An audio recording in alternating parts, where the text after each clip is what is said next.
दुकानदार उसके गले से कपड़ा खोलकर रुपए, सूची आदि लेने के उपरांत उपरांत मतलब बाद में सामान की गठड़ी उसके गले या पीठ में बांध देता। और दुकानदार भी इतना ईमानदार था और उसे पता था कि लूसी ही सामान लेने आएगी, तो वो जैसे ही लूसी उसकी दुकान पर पहुंचती वह उसके गले से रुपए और सामग्री की सूची ले लेता और सारा सामान उसकी गठड़ी में बांधकर उसके गले या पीठ पर बांध देता। और लूसी सारे बोझ के साथ बर्फीला मार्ग पार करती हुई सकुशल घर लौट आती। और लूसी उस बर्फीले मार्ग को आराम से पार करके सुरक्षित घर आ जाती थी। किसी किसी दिन उसे कई बार आना जाना पड़ता था। ये नहीं था कि वो एक दिन आ गई और हफ्ते नहीं आई, बल्कि कई बार तो ऐसा होता था कि एक ही दिन में उसे कई कई बार आना पड़ता था। कभी चीनी मंगवाई और चाय रह गई, कभी आटा याद रहा तो आलू भूल गए, यानी एक सामान मंगवाया तो दूसरा भूल गए। लूसी को मांगने वालों के भुलक्कड़पन से कभी कोई शिकायत नहीं रही। लूसी को कभी गुस्सा नहीं आया कि उसे कितनी बार भेजा जा रहा है। गले में कपड़ा बांधते ही वह तीर की तरह दुकान की ओर चल देती। जैसे ही गले में कपड़ा बंधता उसे पता चल जाता था कि अब मुझे दुकान से सामान लेने जाना है।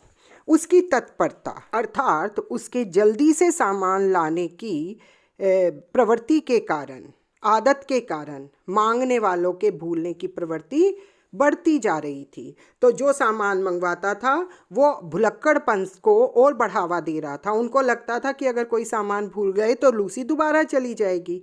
एक दिन अधिक ऊंचाई पर बसे किसी पर्वतीय ग्राम से भटकता हुआ एक भूटिया कुत्ता दुकान पर आ गया। यह भी एक प्रकार की जाति है।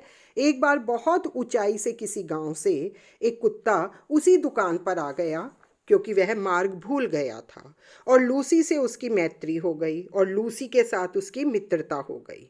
उन दोनों की आकृति की वही भिन्नता थी जो एक तराशी हुई सुडौल मूर्ति और एक अनगढ़ शिलाखंड।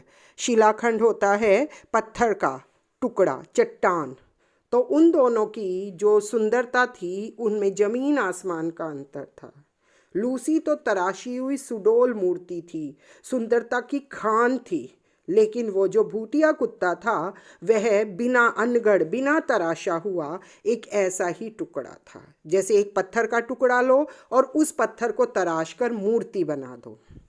परंतु दुर्दिन बुरे दिन के साथी होने के कारण वे सहचर हो गए।